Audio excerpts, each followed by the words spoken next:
Well, hello, everybody, and welcome to our Zoom theme Thursday with Joseph Mancuso, or can I just call you Joe?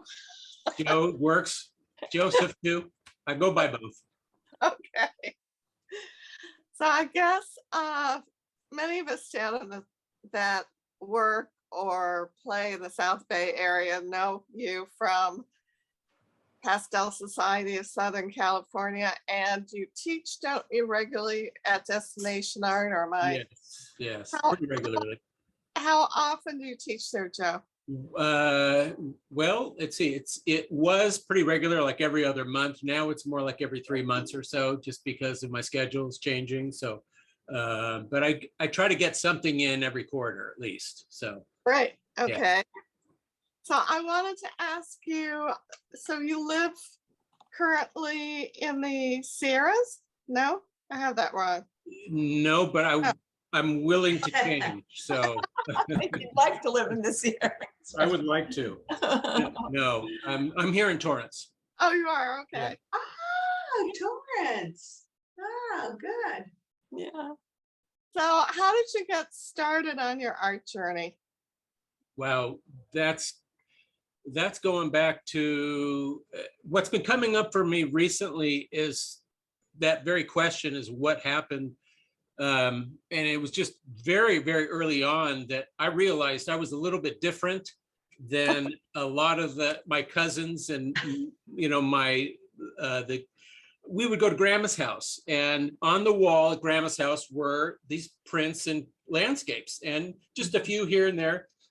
But while everyone else was running around and playing, I was sitting on the couch and I was walking into these without realizing it. I was just looking at the prints on the wall and just amazed by that. And so that was the first idea. I mean, at some point, someone, Joe, Joe, are you going to be an artist? And I, okay, but that was my first inclination that, oh, this is something I really enjoy. And I always kind of knew that, but it hasn't been recently that I could really articulate. That's when it really happened.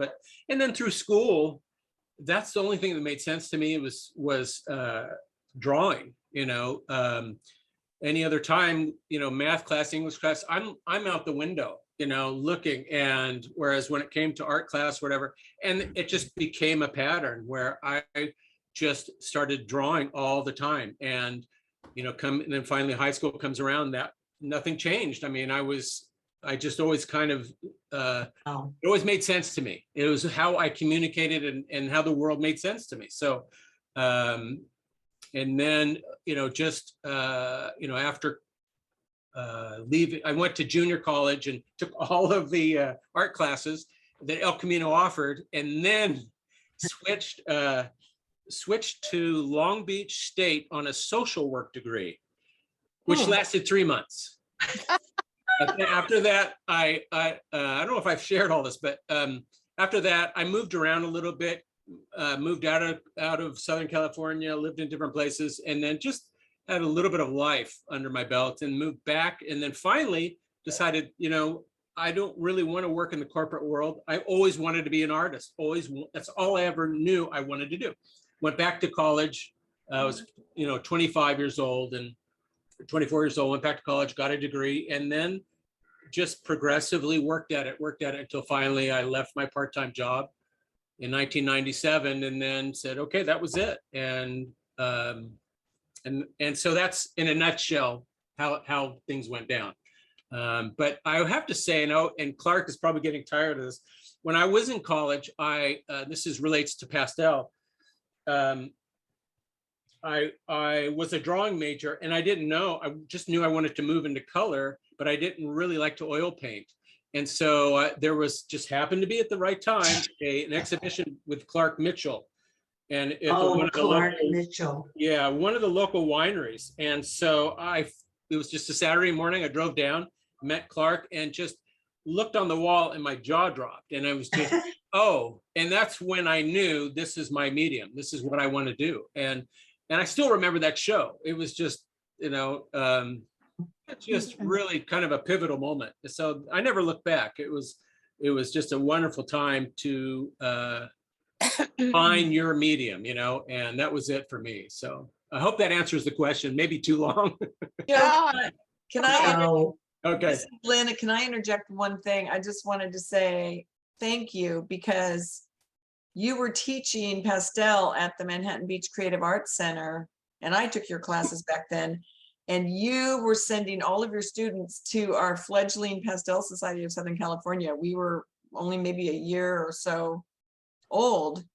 That was oh, 14 years ago, and you kept passing students to us, and most of our early members were thank you to you. So I just want to say thank you as one of the co-founders of the Pastel Society. You're very welcome. It was always my pleasure, I mean, to have everybody in that class. So it was great. Wonderful class. So, are there any questions before I start in? questions? Go ahead, Margie. Oh, no, I'm fine. I was going to ask Okay. the same thing. Any more questions? Oh, well, I was going to ask you, I love the painting that, the paintings that Lynn put up on the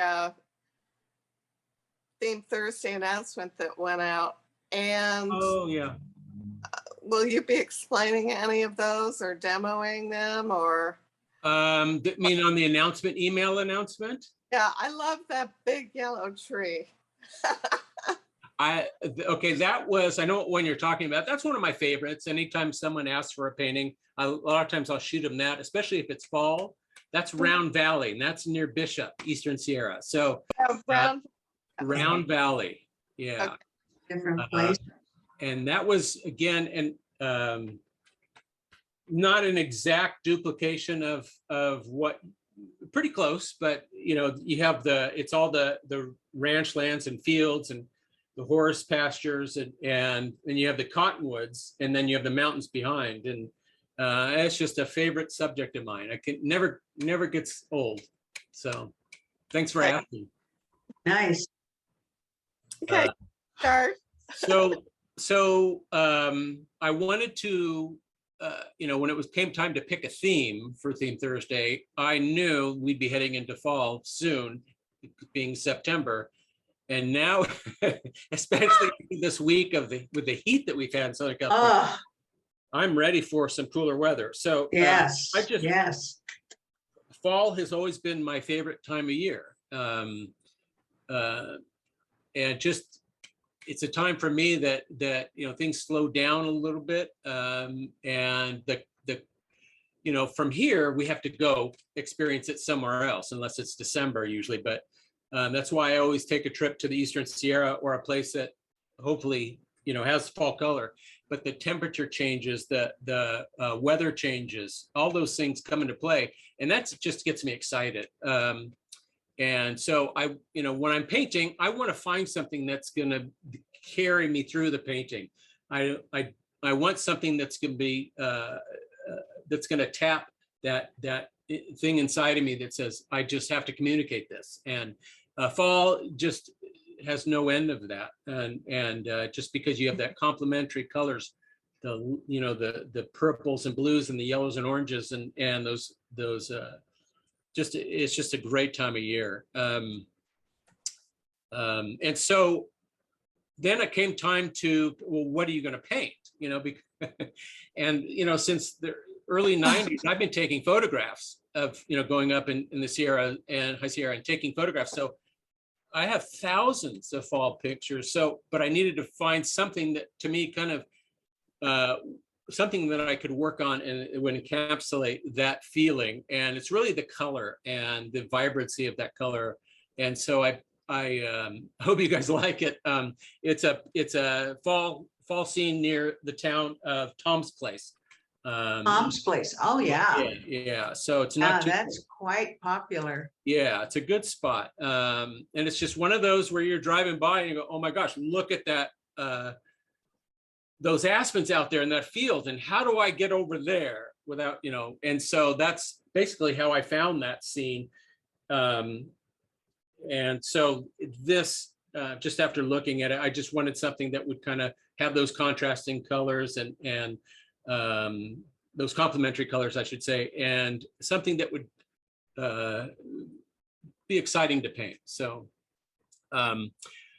to begin, I will switch my camera, and I want to tell you that I'm working on UArt, and it's 400 or 500. I think it's 400. And I'm using a pre-used board. It got a wash on it, but that's as far as it got. And so I wiped it off, and we're starting. So you'll wonder, what is the marking that's on there? And so there's a bit of a wash that's on there. And then I started with the drawing just as a quick sketch to put in the main shapes. And then next to that, I select my colors out so that I'm not guessing so much of what I want to use here. So I selected a few colors out. If you have questions about those, let me know, and I'll try to call them out while I'm working. And then on the left side was going to be a color study, and I just said I liked the drawing and what the drawing was doing, and I just left it alone. This is the kind of painting where I want it to evolve. I want to put down something rather than just copy a study, which sometimes I will do. I want this painting to evolve on its own. So I didn't work up a color study, which is what the left thing on the left was going to do, and I'll show you. Can everyone hear me okay? I have a new microphone. Fine, Okay, good. good. Okay. Oh, I know what happened. Oh, no. What happened? Got a new camera? So just to let you know, I've lost power here. We have 17 fans going on in the house, I think. So the power hasn't kicked out at all this week, except about 2 hours ago it did, of course. So hopefully if it does, we'll get right, I'll jump right back on. Oh, I don't think it'll be a problem, but just to give you a heads up, that happened a couple hours ago. So what you're looking at is what I just described, the sketch. This is a 16 by 12. This guy over here was the one I was gonna do the color study and just left it alone. I like that little drawing. And then these are my color notes. So I'm ready to go.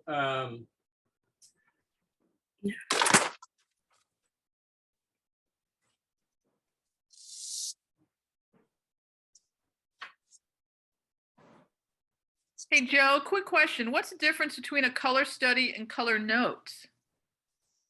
Nothing as far as I know. I mean, Okay. and it's really up to you. These are color notes, can be called a color study. Color study, I guess, technically you could probably call a color study a little more refined painting. So when I refer to my studies, it's a small painting, whereas, but it's also about color notes. So it's a good question. May we see the photo you're painting from? I thought you could. I thought you don't have that, huh? Well, I included it in if you look at your email that you received Oh, okay, thanks. this morning or last night, the reference photo is at the very bottom of that email if you want to. Oh, All right, okay. thank you. Yeah, if you can refer back to your email, that would be helpful. I can try to I'm pull afraid it to move the camera. up. Yeah, no. So, all right, well, let me start in on this. And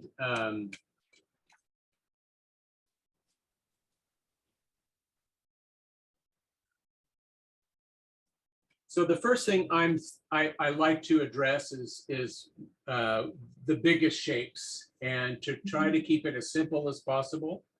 I'm going to probably end up doing a wash at some point, but I'm just going to start in. If you have any questions, let me know. This is an interesting color, and it's a fairly soft pastel, but it's more of a brown, kind of a combination of orange brown. And so when I look at this scene, when I look at this tree, what I want to do is develop and then sneak up on these highlights is the best way to describe it. I don't want to come in and start putting an equal amount of highlights, an equal amount of shadow area. So I look at the darkest elements of this, and then I build up the painting.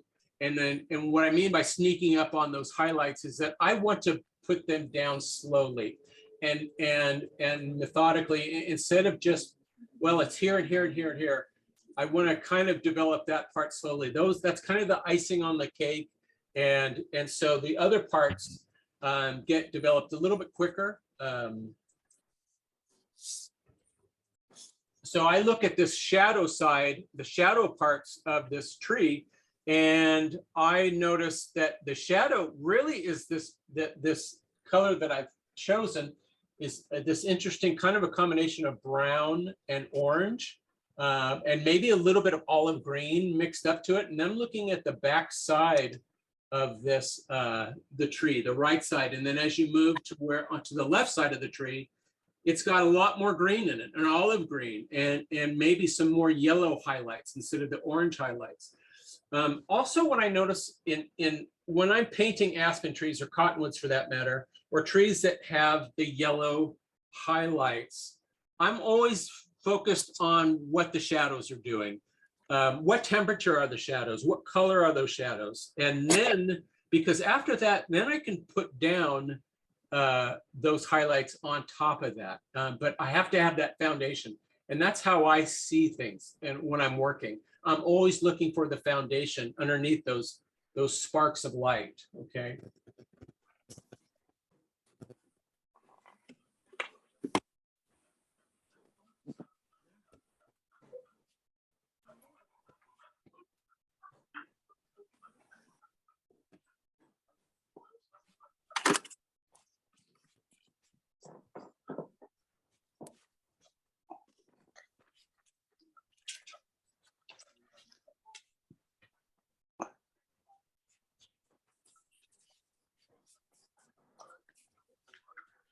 I'm just curious, is there anybody else painting along? No. No, okay, that's fine. I'm just curious. No, but I painted a tree plein air yesterday at the Botanical Gardens, so I'm going to be very curious to watch how yours develops compared to how mine developed yesterday. Okay, the Botanical Gardens here in Pellsbury? Yes, yeah, the light was a little flat because it was later in the morning, so that's the struggle, is to get the dimensions when it's flatter light on the tree. Boy, and you have every kind of tree possible there, I think, too. Yeah, this was a big pink flowering tree. It was beautiful, but it was a tough one. You picked the harder one to paint, Lynn. Yeah, and I never have enough of the right pinks either, so. Ooh. Isn't that amazing with all the colors that we, and I still buying them in all the colors that we have. And it's like you get out there and you go, oh, nope, don't have that one. Nope, don't have that one either. But that's part of the fun of it is, well, how can I reproduce it best I can? I was just up in the High Sierra, and I was painting. There was a Lake Ediza, and because of the recent rains, a lot of monsoon rains, the lake had turned color. It turned to this aqua green, and the people that had been there before had never seen it like that. Wow. And so there was like, it took a day or two to get warmed up to figure out what colors, Get that, yeah. it was very interesting. You walk in and it was pretty fascinating. What I'm going to use now is a very dark, it's a very dark purple. Doesn't have a lot, it's kind of a gray purple actually. And so I'm looking at the areas around this tree, and so much of that is dark, but there's a lot of information in there, and I have to force myself to just put in this dark value and then add to it. I'm going to wash it, but it's easy to get caught up in, at least it is for me, I get caught up in detail, and I want, and instead of continuing this process and I get distracted sometimes. So, Basics. and so I force myself to just work through it, finish all the big shapes. There's also going to be a fair amount of invention you'll see in this, I'm thinking. Some things that, I mean, I was thinking about this last night, go, oh, you know, wouldn't it be nice? And I was looking at the tree, I could turn that into 2 trees and talk, you know, and so you start thinking about all the possibilities and then, no, just keep it simple. Oh, yeah, yeah. There isn't a lot of information in the photograph to describe what's happening on this hillside behind. You can kind of get the sense that there's some pines in there. And so I will put as much as I need to describe what's happening behind here.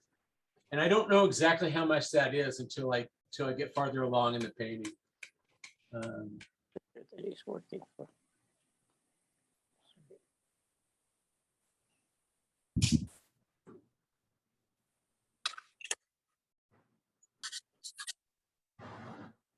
Okay, I'm going to add a little bit. There's some green in this tree as well. This olive green. I'm going to add that to this left side. It's a really good combination that really seems to be working well to describe these shadows. And again, I'm just thinking about the shadow area still.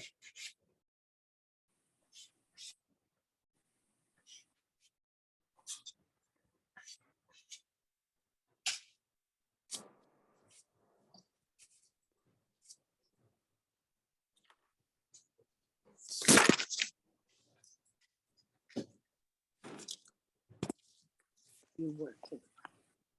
Well, Joe, can I ask a question? Yes, absolutely. So I dropped my pastel because I decided I tried to draw along.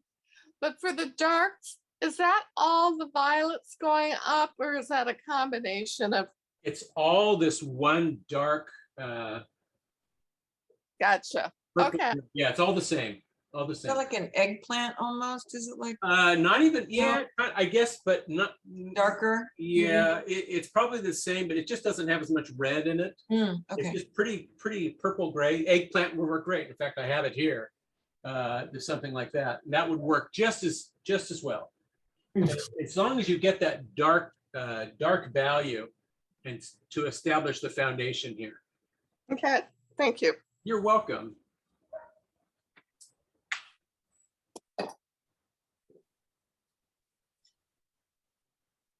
So I'm gonna just put this a little bit of the sky in. This is a very soft blue violet.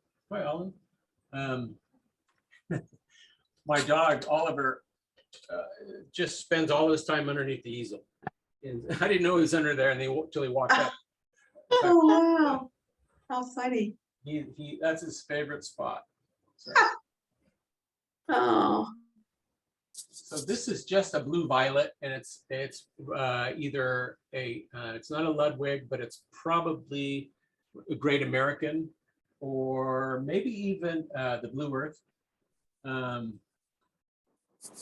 Generally, I don't go so like this is just you know, I'll pick a lighter color and then go darker, but it's just such a rich blue in that sky.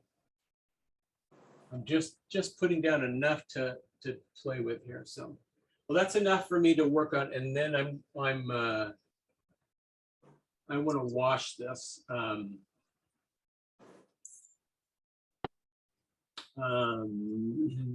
know what? I'm going to wash it after. I want to try putting down some of that.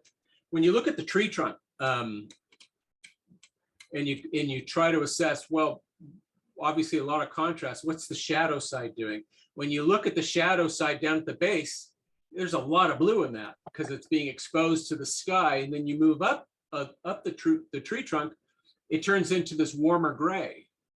So instead of, you know, trying to find 2 colors, I just pick the one.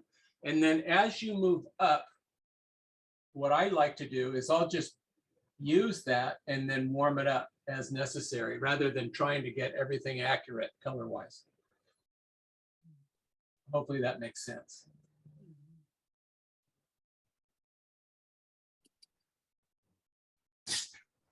Okay, said I was going to wash.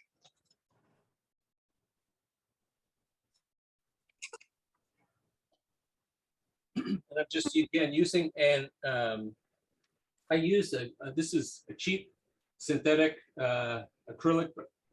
It's 1 inch acrylic brush, and it's pretty soft. I don't spend a lot of money on these. Whatever you can get at the local art store for cheap, because doing a wash will beat up a brush for sure.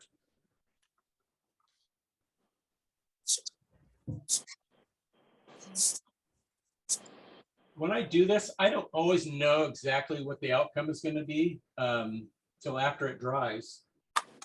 What I like to do is just mimic the shapes that are happening in here as much as possible with the stroke.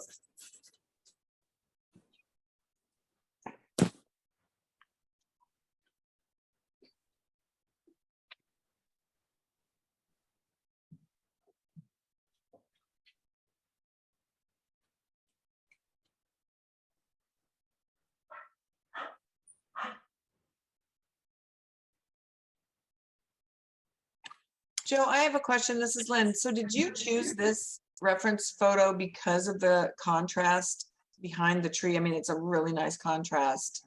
Sometimes you just get a muddle of trees and you can't really make them out, but this one has a nice defined. Yeah, I mean, for me, it was, you know, the original was probably, you know, 200 yards away, and then I got closer and then closer, and then pretty soon cropped it to where, you know, realized this is really what I want to do here. I have a tendency to try to say everything, and then pretty soon I'm not saying anything. So I just kind of zoomed in, and this is, I mean, there were a lot of pictures I found some of Mono Lake and a lot of Mammoth area, a ton of Rock Creek, and you just, at some point you just got to pick one and go, because they all work. But I wanted to do something that I could do in this amount of time that would get somewhere and not just get halfway done. Yeah, thank you.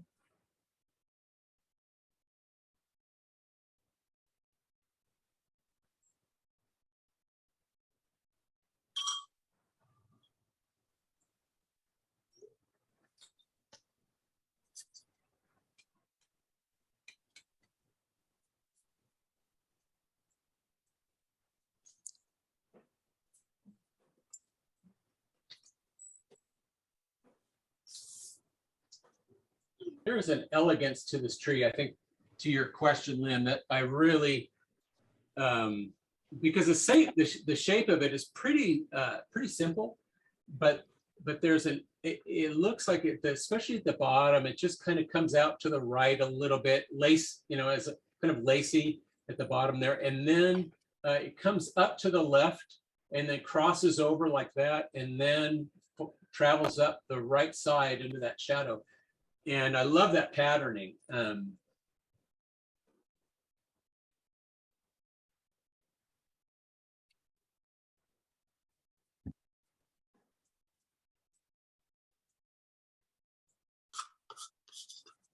you gave me a good idea. That's what I need to do to my pink flowering tree, is apply some alcohol. That would completely solve what I was dealing with, I think. Are you talking about doing alcohol wash or having Yeah, the alcohol wash. Consuming. Yeah, the alcohol wash on the pink tree would give it some cohesiveness and, you know, sort of bind it together. Because, you know, if you get there, and, you know, depending on what time of day, there's nothing wrong with alcohol. So yeah. Well, it depends on what kind of alcohol you're talking about. I was leading into the fact that, you know, that was always a. Remember back, years ago, I took a workshop from Albert Handel, and someone asked, "Well, what are you using? What kind of alcohol?" He goes, "Well, I'm using this, but wine will work." And he went into all the different alcohols. He goes, "Whiskey can work sometimes," and I was like, it was pretty funny. I've never tried those, but interestingly enough, water works when you're in a dry climate, and it's not as great because I love how alcohol breaks down the binder. But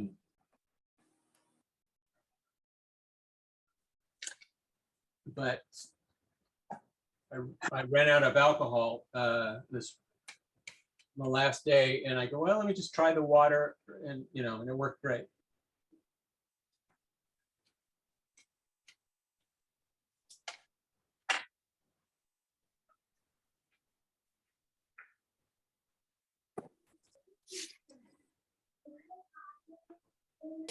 So Margie, I wanted to say thank you for encouraging me to do this. I know that you had asked, and I just appreciated you.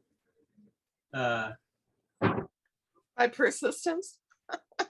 Yeah, and just saying let's get this going, and No, I forgot that we already had it Tuesday in September. I was to blame for that because I'm thinking it's like next week, but it wasn't.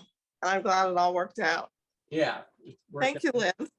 Well, Labor Day messed us all up, I think. no, you're not going out.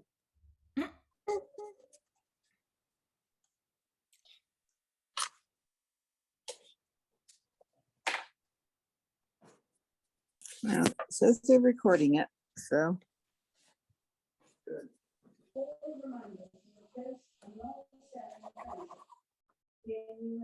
Now there's this pattern down at the bottom that I really like, this light. Hope you guys are looking at the photo.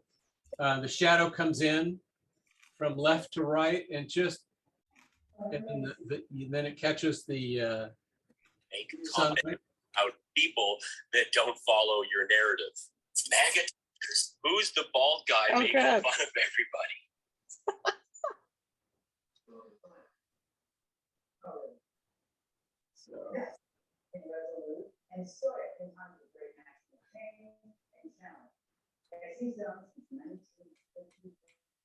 So I'm trying to show that a little bit. I don't know how much of that is going to come through on the wash, but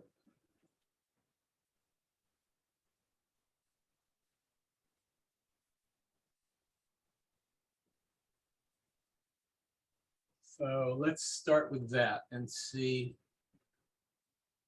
where that takes us.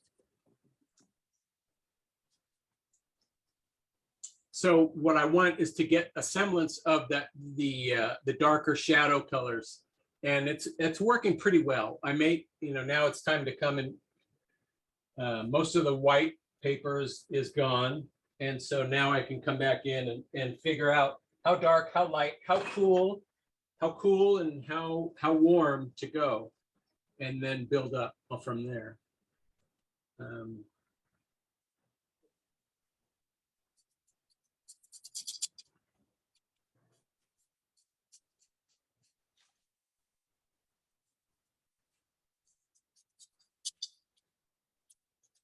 So again, this is the same color I started out with, this really rich kind of a orangey brown.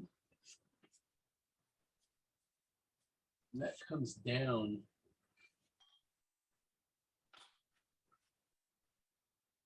And then it comes back up. And there's a little bit out there. This tree, if you notice, it looks like it's just an extension that extends. There's actually another tree, a little tree in that open space next to the big tree. And I didn't realize that at first, but I go, well, let's show more of that and see what that does, rather than just extend this tree out and then have it disappear. I like pulling out these little trees in here. So let's keep going here on the big tree here. This is Lynn. I'm holding up the reference photo in case anybody doesn't have it right there. If you can see. It was exactly where you said it would be. Thank you. Okay, good. Okay, good.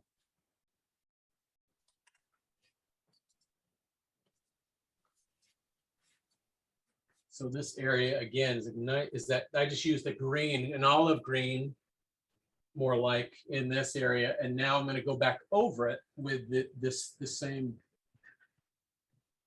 and that'll be the trick. And what I do is, especially when I'm working on location, I try to find all the tools, all the combinations, all the things that are working color wise, and then I can just go and then I can once I have everything I need.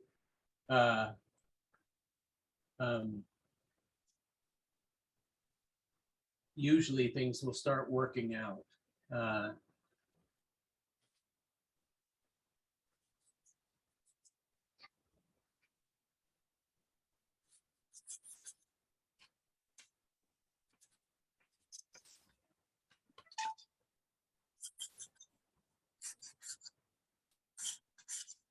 So now I'm going to test and see how dark this is by putting a highlight color next to it.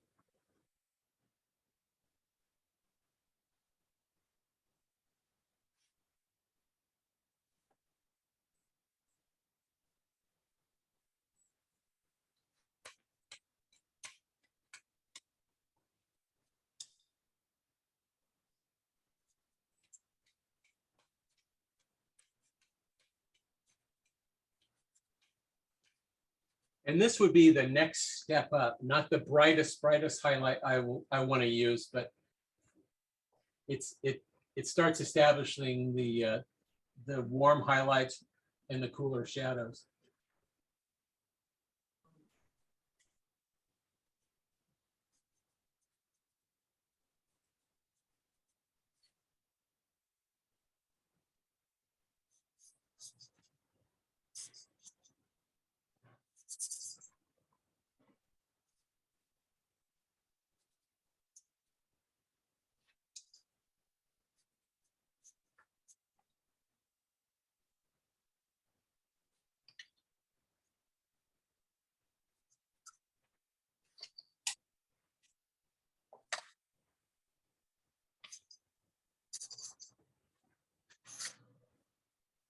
I appreciate how you always said to go in the direction that the tree is growing.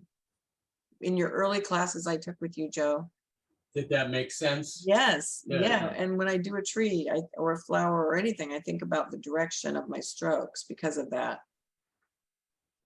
That's great to hear. I still try to pay attention to that when I watch other people paint, or how are they doing it? What, you know, what's, and I'm always amazed at how simple people can say things with a simple stroke. And, you know,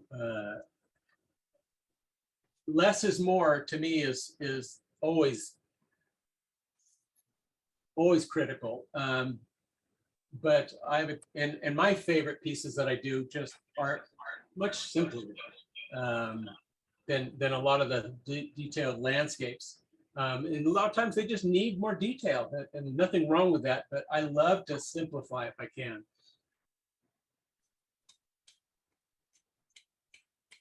Now I'm going to jump into a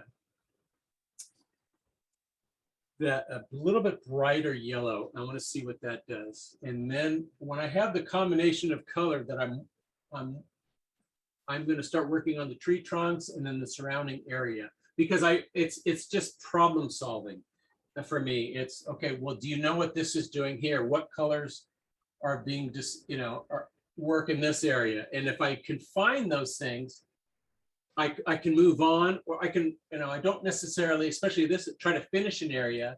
I'll put it down and go, okay, what's the next problem that I need to work on? And then address things that way.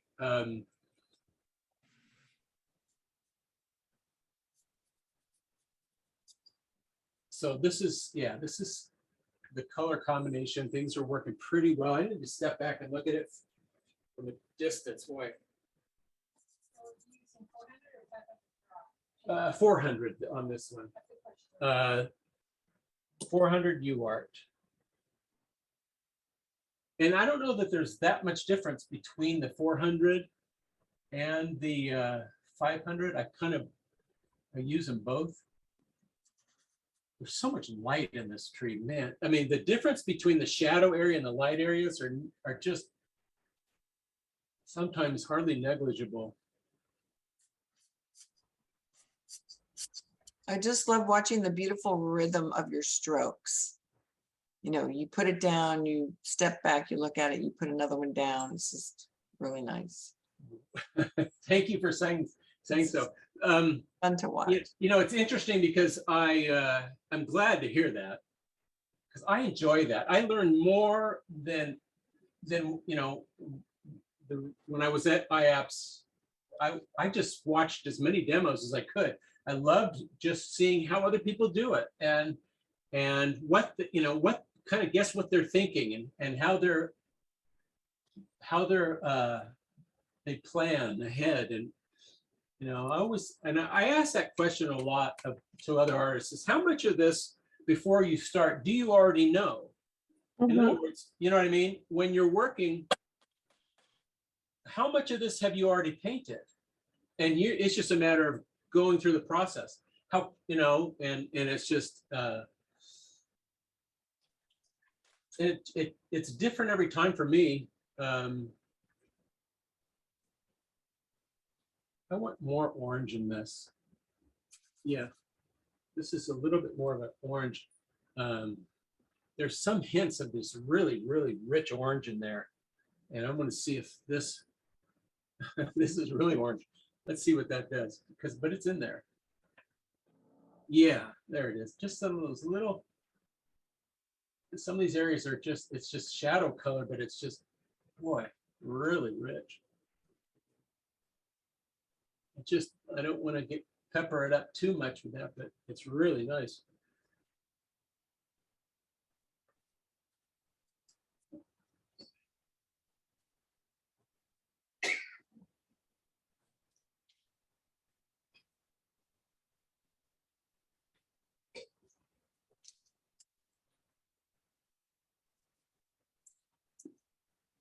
I wanted to move on, but I feel like there's areas in this tree that are not resolved yet, is where I want them to be at this point. So I changed my plan a little bit, and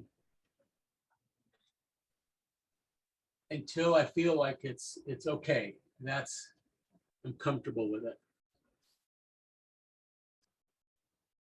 To me, the most contrasty areas, as much as I love the color, is really those tree trunks, right? So I want to be able to get those.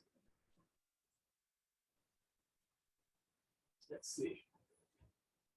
So all this, to me, when I look at all these darker areas are just areas waiting to be addressed. And so because there's you have this bright and then dark and then bright and dark. When I look at this tree, it's soft.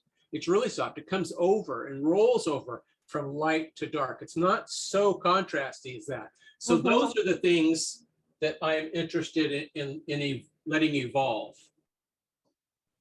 And sometimes it's just a softer touch and not a lighter stroke sometimes.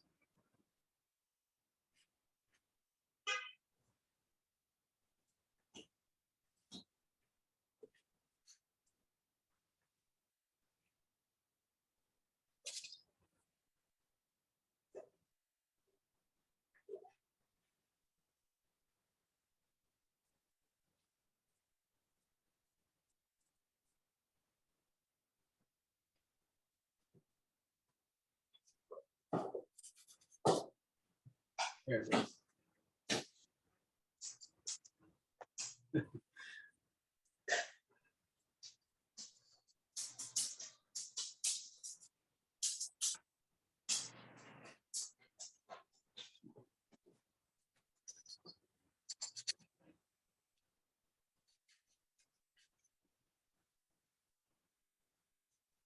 This goes to what time? 8 o'clock, right? Yes. Can you Okay. hear me, Joe? Yeah. Okay, great. Yeah. Great. I thought I was picking up UArt, but actually I'm working on the Dakota Art Pastel, you know, the travel block, and it's also taking all these colors nicely. Good.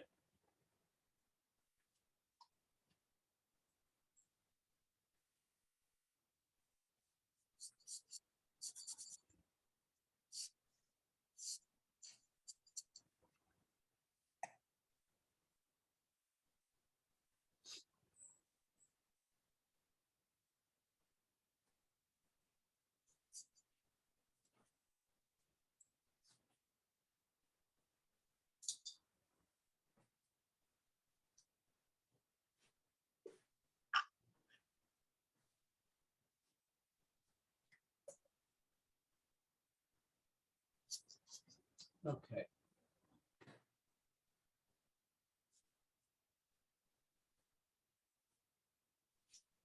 This is a blue-gray. A really nice, who makes, I think it's Schminke blue-gray.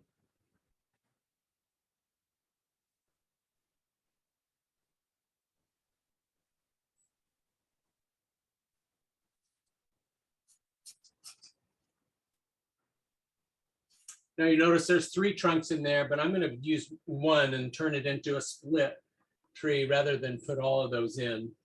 Now what I'm noticing, what I noticed too earlier, I zoom in, notice the difference between this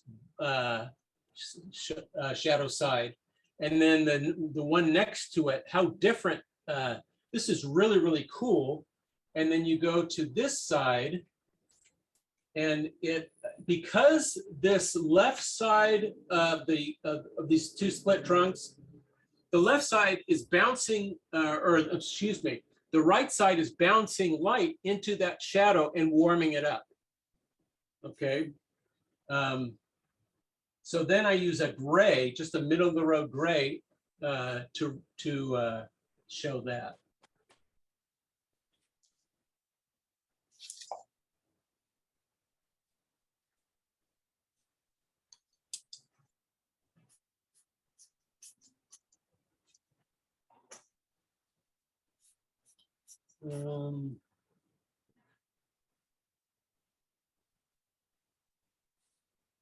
What I want to be careful about, I have a tendency to make tree trunks larger than they are. So I'm just really trying to hold back on how wide they become.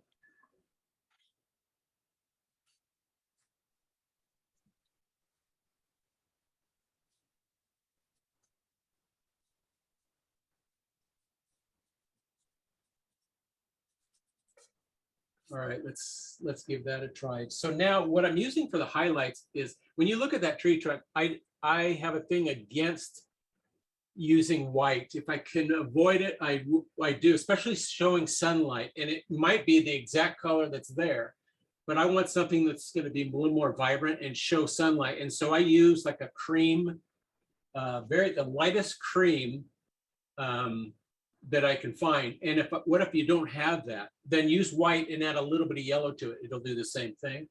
And that's going to show sunlight much better than cool white will.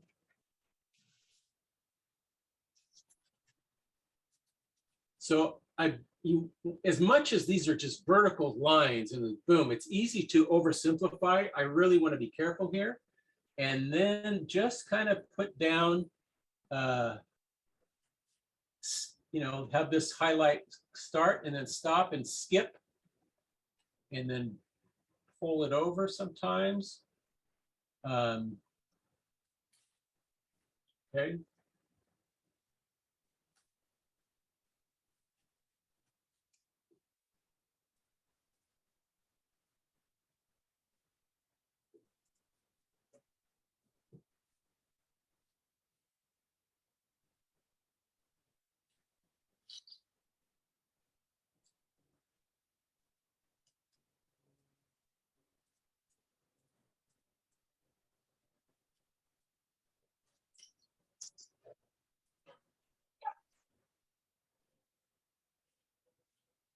Now that's round, and so I want to represent that by just taking the side of the pastel, setting it on the highlight, and then just pulling it.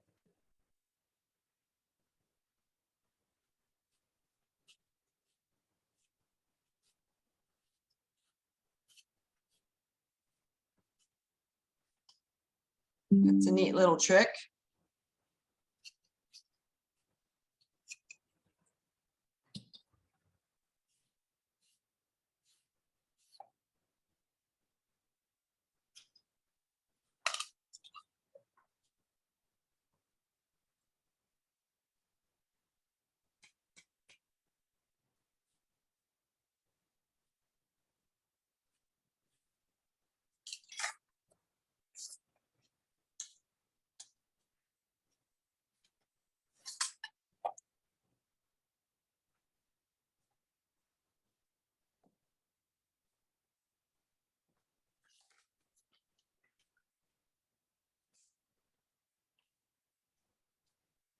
so after washing, I'm putting down the same color and it's showing up darker because of the wash, which is great. Now that gives me two values to work with in the background. And that's just a start.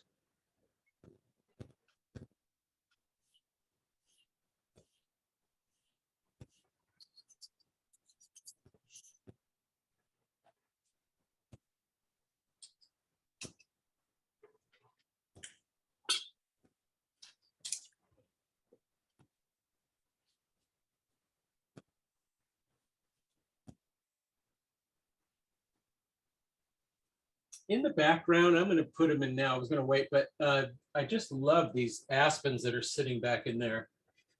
Yeah, that's nice. This is a blue, it's a new pastel, 244.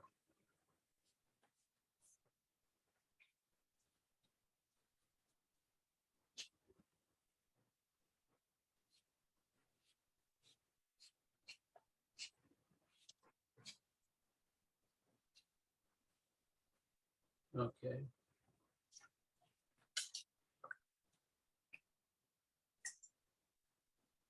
So What sort of color is that, Joe? That 244? it's, I don't know the name of it. It's just it's a new pastel. Uh-huh. Um, a light- it's a gray purple. Oh, Best way great. to describe it, gray purple. Thank you. Sure.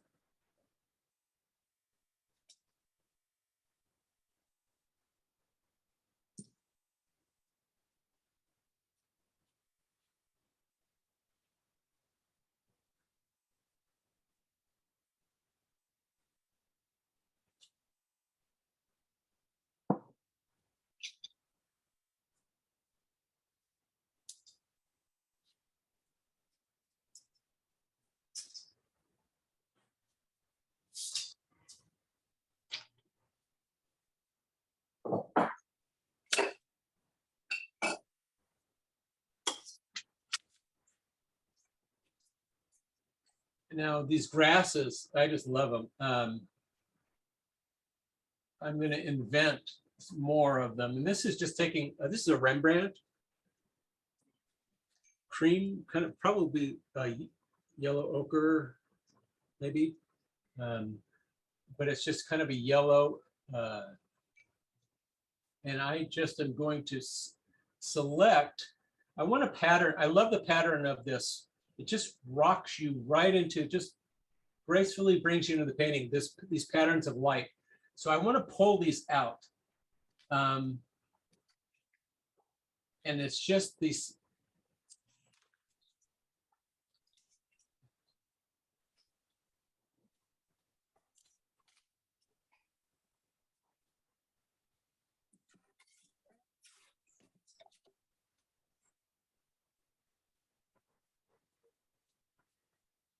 Being pretty faithful to what's in the photograph at this point, or trying to be. But again, if I can improve on what the photo is doing, and I think of an idea, I usually run with it.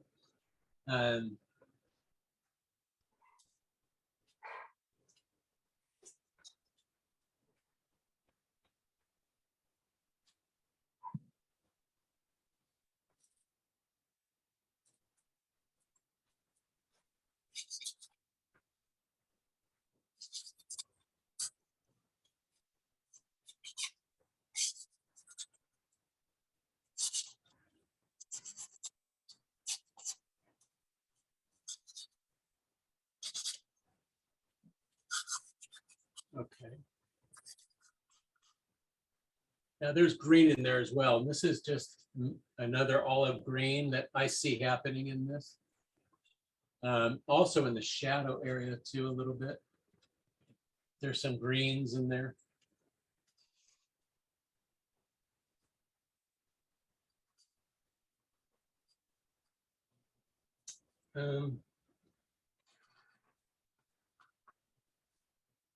These are too similar in my quick judgment here. And so I want to change one of them, drop one down, do something about it so that there's as much as it looks the same, I want to pull out what's different about these things. And that's what I'm always, striving to do, is try to pull out the grace that's there in these things. And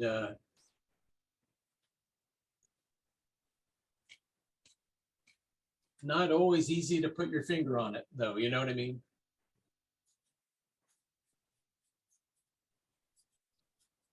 So cool though, because it just looks like the tree is being sculpted out of the background. It's just very, Yes, and that's the trick, is that, and then turning it into something that is the shape that you want.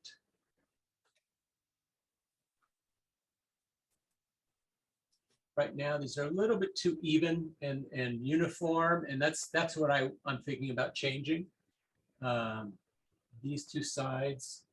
I'm going to adjust one so that it's different than the other side.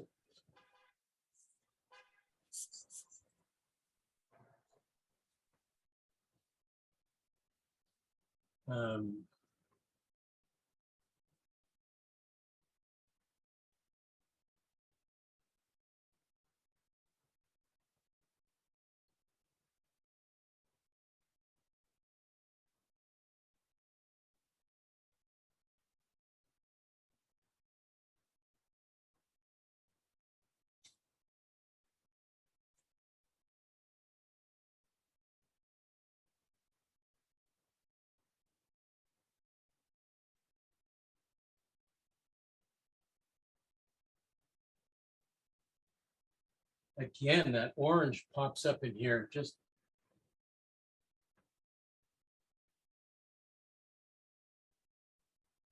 nothing like it there. Just it sneaks up on you.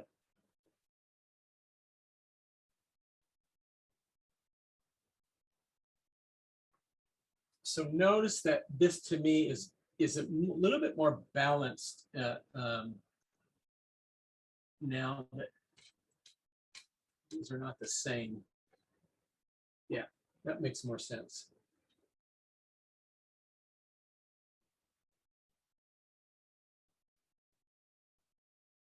Okay. Being we're a little crunched for time, I need to work on that background hill now.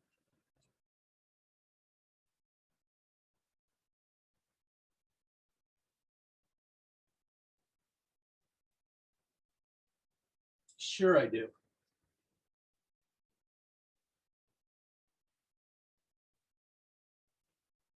Okay, where we go? Yeah. Okay.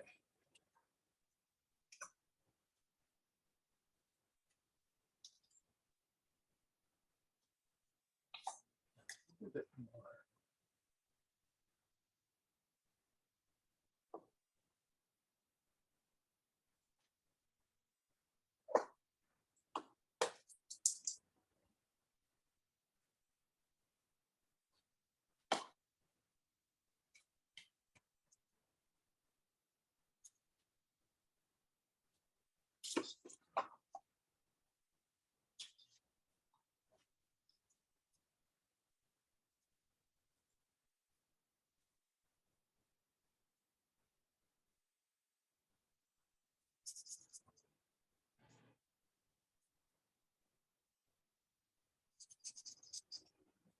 Now, there's not a lot of information on this background hill. There's dark and light. That's not a lot to go on, but you can pull out some shapes. There's some rocks.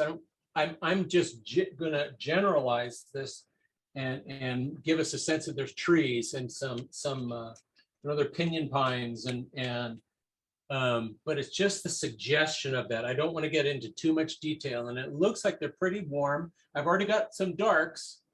So now I can just come and suggest.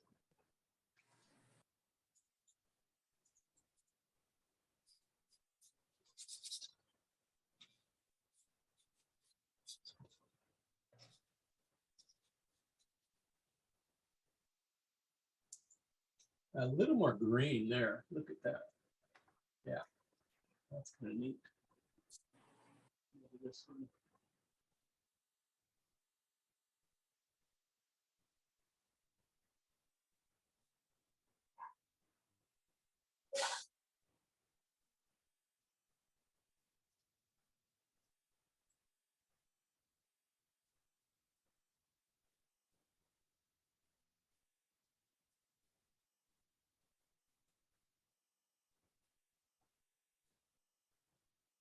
Now, I want that to be pushed back even farther. And so I'm going to use this blue. I think it's the same blue. It's another blue gray I had down there. I forgot what I used it for, but it's going to cool off and push back these shapes. And as we get closer, things get warmer, even in the shadows.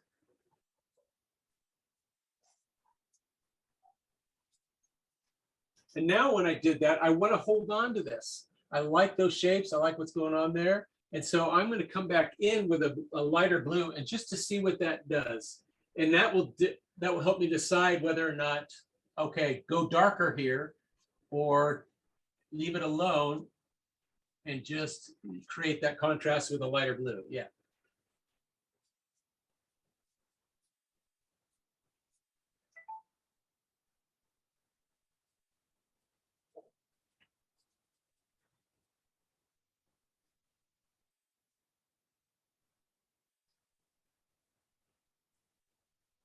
Yeah, that's it.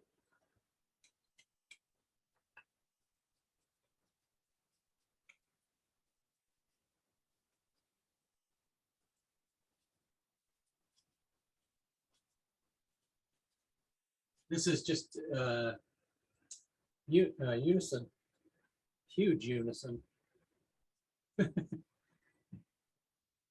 Now I'm going to go a little bit lighter on these highlights, just a little bit more. This is another, just a warm, yeah, kind of a green gray warm. Oops.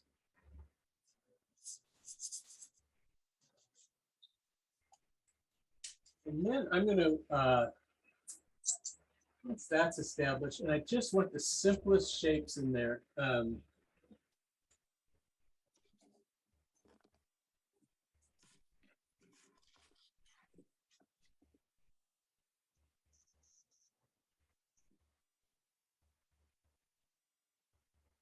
I'm going to start pulling out just some hints what the hillside's doing. Now, when I do this, I want to be careful though.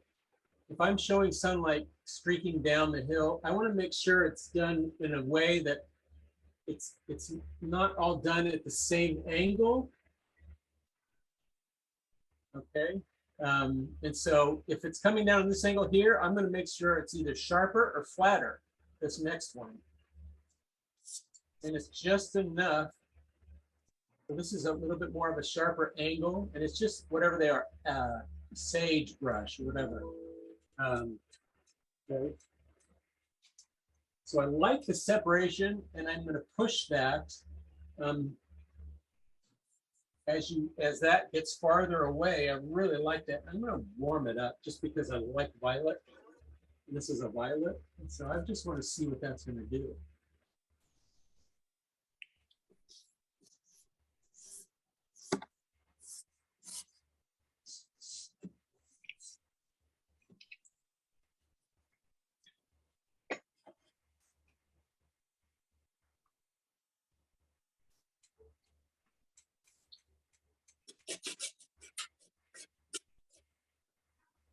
This is that same violet, and I'm going to use it to suggest grasses that are in there. You can see them in the photograph, but they're hard to see. One thing I try to remember is to keep my shadows transparent.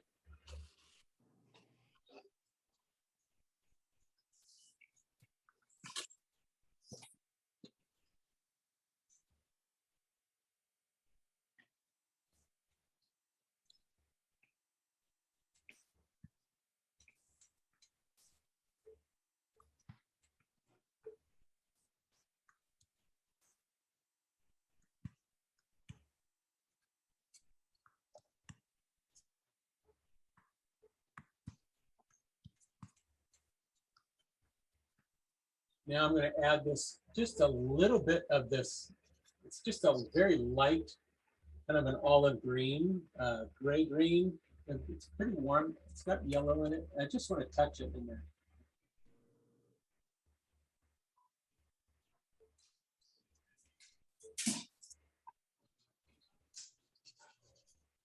It's going right on top of that violet.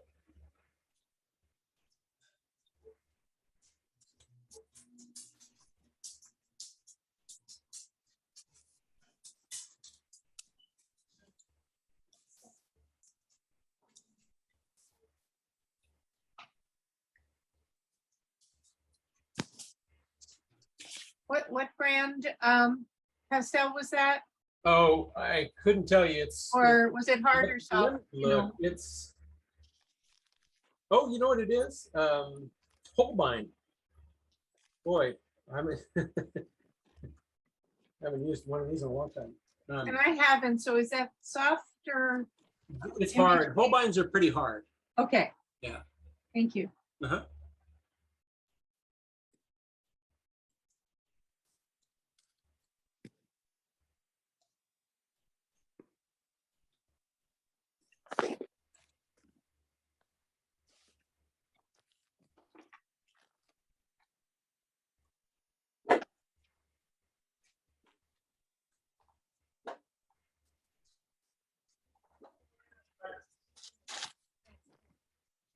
Yes, and that's there's, I think, a question about keeping the darks transparent. Our eyes, and when you go out and you look, and whether you're playing or painting or not, we see into shadows. The camera doesn't, generally speaking, unless you expose for it and remember how it looked. And so that's something you want to be able to show how our eyes see. And so I want information coming out of the shadows. I want them to be dark enough to give us that, to give that contrast. But we need to be able to see into them. And sometimes the photograph just doesn't have the information. And so that's what you have to be careful about when using photographs. I'm always aware, usually aware, not always, of how the photograph is not really telling the truth, color-wise and also value-wise. They usually go too dark. And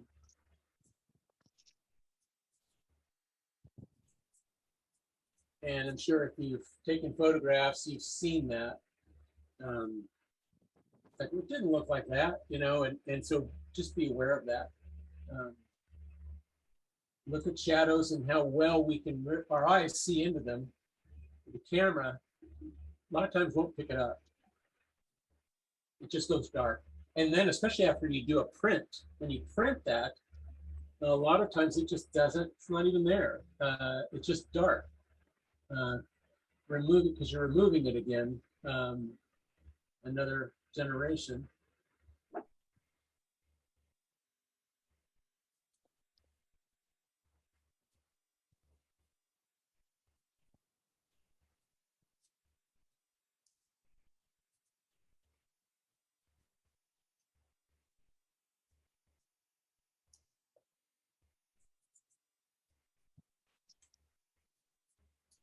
Oh, good.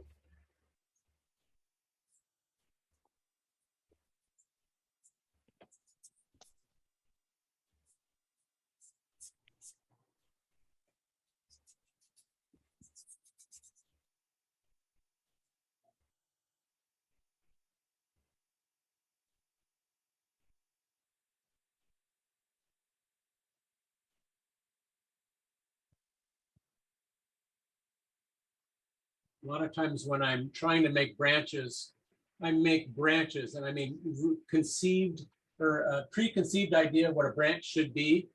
To get away from that, what I'll do is I'll roll it sometimes just on its edge, and I can't control that.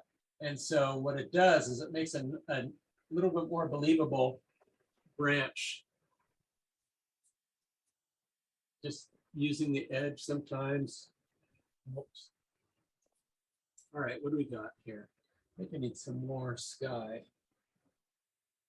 Just to-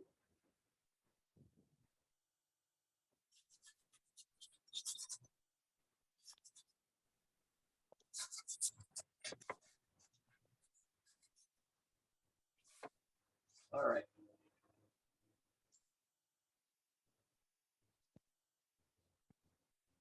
A lot of times I notice I'll put down my pastel and go, oh, that's not what I wanted. And so I'll have to turn it, and maybe you all know this. So if that's the case, turn it over and get the stroke that you want rather than just fighting it.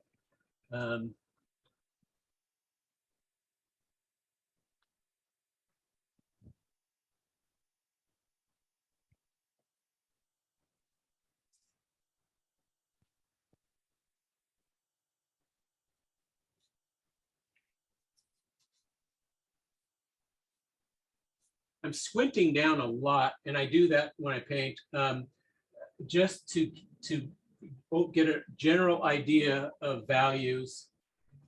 How is this working? And I squint down, I'm looking at the photograph, and I realize I need a lot more light into this to get what I want. And so I'm going to work on that now.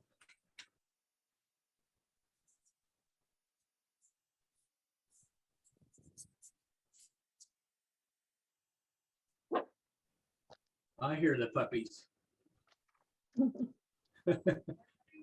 No,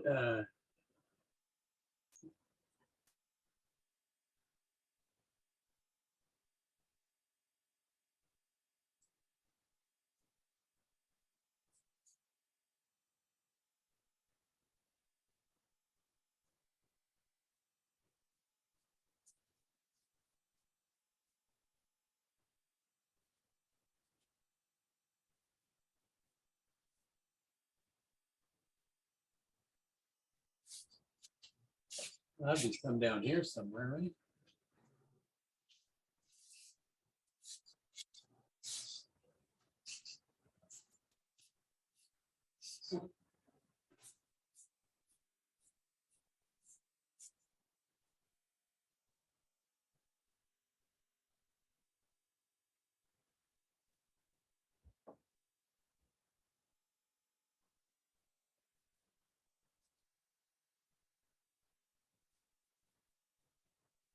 So now that I've got so much established, and then I kind of look at it and say, okay, are those highlights popping like they do in the tree?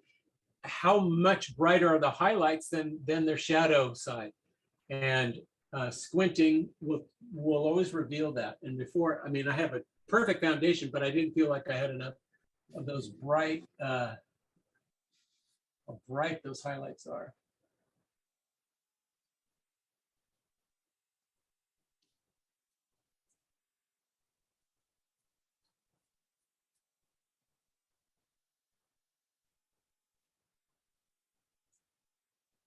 Now it's time to stop looking at the photograph and make this what I want it to be.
What time is it? Okay, so I got about 10 minutes or so. Okay. Right. All right, wrap it up.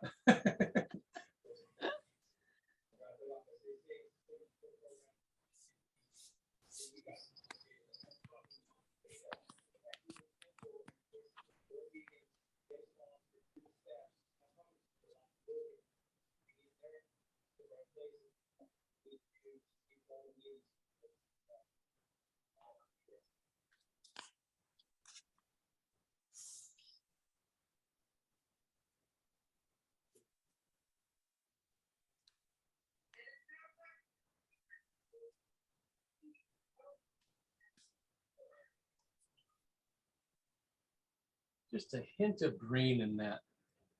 Gotta get it. Let's see. Just a little bit in there.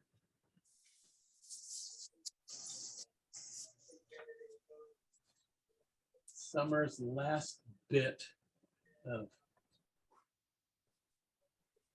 just holding on there.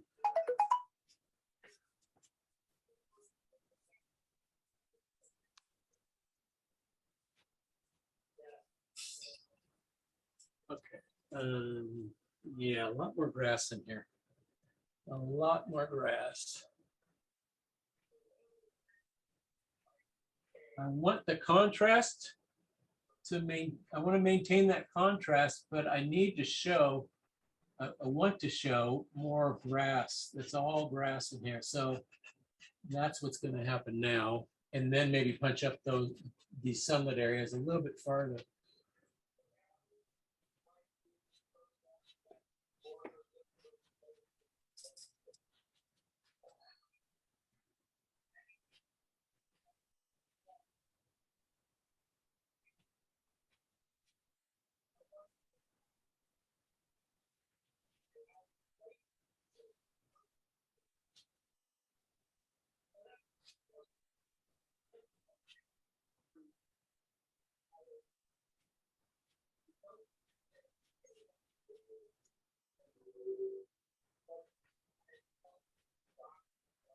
I have a question for anyone that's a longtime Torrance resident or not. I'm trying to find information or at least on an artist by the name of Helen Seal. She was here in the 70s and maybe 80s. And she was an artist, and she was, had a pretty profound effect on me, but I cannot find any information on her.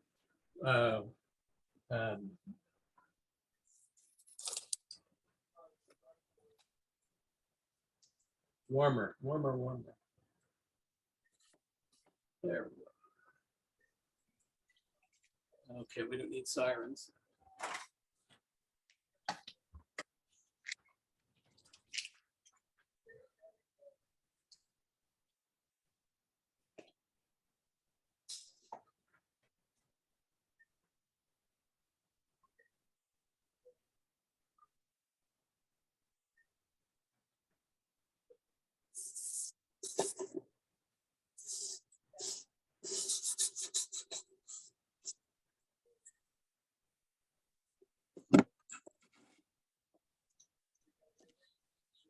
All right, let me assess the last touches here. Oh, okay, I know what I don't want.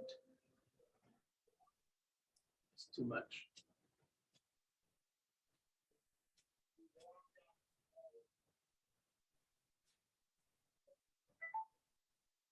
Joe, we had something in the chat. Someone asked, can you talk more about keeping the darks transparent? Yes. So what you want to do is just keep an eye on, obviously there's contrast between the dark and the light, but that contrast doesn't mean that your darks are just dark. Okay. Try to make your darks so that they hold their value, but also have information so they're described, so we know what they are. And that just comes with adjusting, put down, like I did in the beginning, just a dark overall value, and then knowing that you have to come back in and adjust that so that, because there's light, even in trees, there's still, light bouncing into these shadows, and we have to show that. Even if the photograph doesn't, we need to get, you have to get an eye, just get an understanding that when I get my photographs home, look into those shadows and see how much you can see. And then see how much you need to pull out a little bit more. Sometimes not. Sometimes it's fine just to have a pretty good contrast and some dark shadows, but there's always going to be light bouncing into them from something. So keep that in mind. What is it and so in these shadows, we have a blue sky that's coming down and bouncing light, and it's that secondary light source. It's a great big blue canopy, if you will, and then it just has, it's going to have an effect on everything that it is exposed to it.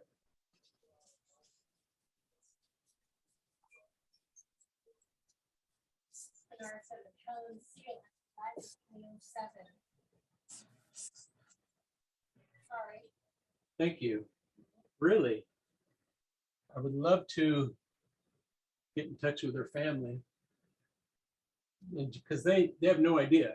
Yeah. So Helen Seal, just to give you the backstory, when I was probably in 7th or 8th grade, again, going to Mammoth, we camped every summer. And so my mom, we were at an art fair. She happened to be there.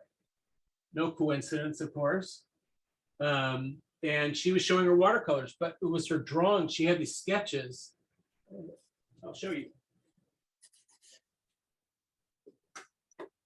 Keep in mind, this is my favorite place in the world to be, is Mammoth Lakes. And so this was her sketch, Mammoth Mountain and the road leading to that. And so my mom bought this in 1977 or 78.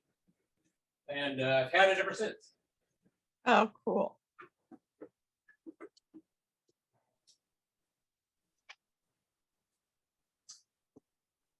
So now I'm getting all kinds of ideas, opening this up, having more light into it, but I'm going to leave it alone for now. Joe, when this demo's finished, will it be available for purchase? Of course. Okay. Maybe you can post the finished piece on the Pastel Society website Okay. or Facebook page. Will you help me do that? Yes, Okay. absolutely.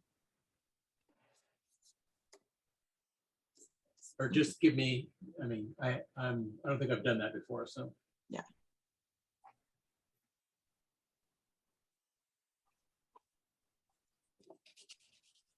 Thank you all for being here, and appreciate all the questions, and Wow. We're so glad you're here. I hope it's been helpful. Oh, yeah.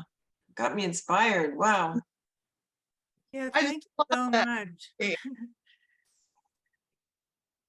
Like watching a dance. Yeah. That's awesome. Thank you. Who said that? Allie. Allie? Yep. Allison Berry? Allison Berry. It's like Oh my watching gosh, a dance. Allie. It's so nice. Great. I'm so glad you're here. Great to hear from you. It's been too long. It has been too long. We have to change that. We'll work on that. So just this quick draw is almost done. Joe, I looked up Helen Seal. Yeah, what did you find out? I found her obituary in the San Diego Union Tribune, and it mentions where her family is. So okay, great. Thank you so much. I haven't wanted to mention this so many times, and I've just never remembered to. there you have it. Thank you. Thank you so much. Sure. Appreciate that.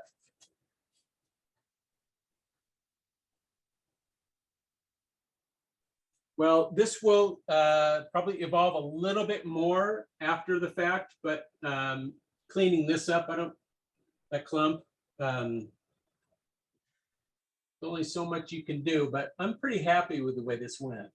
So beautiful. If anybody wants to unmute and make comments, feel free to do that. Yeah. It's, You should be happy. that's okay. It does remind me of, I had a gallery in Los Olivos, and every year they would do, in August, they would do the quick draw. And I probably did that about 20 times, maybe more than 20 times I was there. But it was a kick. At first, it was too nerve-wracking because you only had 45 minutes to do a painting. Then you had to put it in a frame. And then, it would be auctioned off. But after a while, it just got to be a kick. A lot of fun, but something you always had to practice beforehand. It wasn't something you just did on a whim. I attended one of those. It was like 100 degrees. They always were. Yeah. They always were. August in the San Ynez Valley was always hot, as it should have been, I guess. That's the way it is. Every once in a while, we'd have the fog, but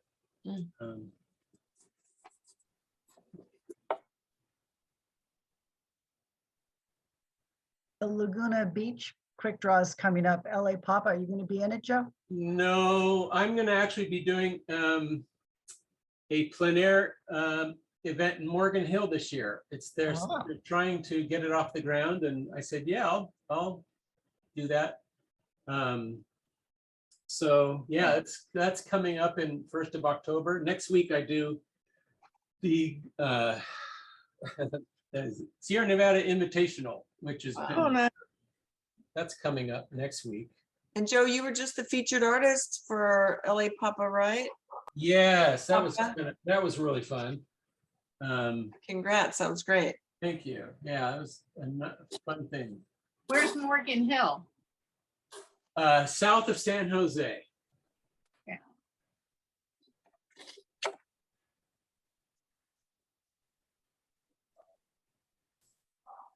While Joe is finishing this, I just wanted to make sure everyone knows that our regular Pastel Society general meeting is going to be September 24th. Normally it's the second Saturday of every other month, but we moved it a little bit later this month just because so many people were traveling. So if you can come in person in Redondo Beach, great. Otherwise you can Zoom in. We're going to have a demonstration by Michael Alton and it's going to be great. So look for an email about the meeting. We just did a save the date. You should have gotten a save the date, but we'll be sending more details very soon. 8:02. I'm out of time, folks. It is 8:02 p.m. Does anybody have any other questions or comments? Comments? Can you talk about what the Morgan Hill event is? Because that's up by where I am, so I'll come see you if I can. Okay, that is on the 8th and 9th of October. Colibri Gallery is hosting it. Colibri. I think is how they spell it. And they're in I think downtown Morgan Hill. I've never been, except I passed through, several times. But yeah, so they did it last year and they liked it. It worked out. And so now they've invited more artists and I'm happy to be one of them. Sounds lovely. Thank you. You're very welcome. Thank you for asking.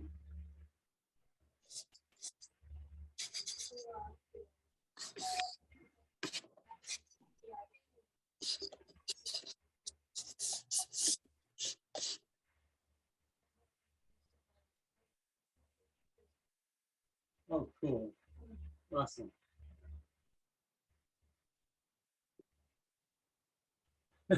I can keep going. I gotta, all right. All right.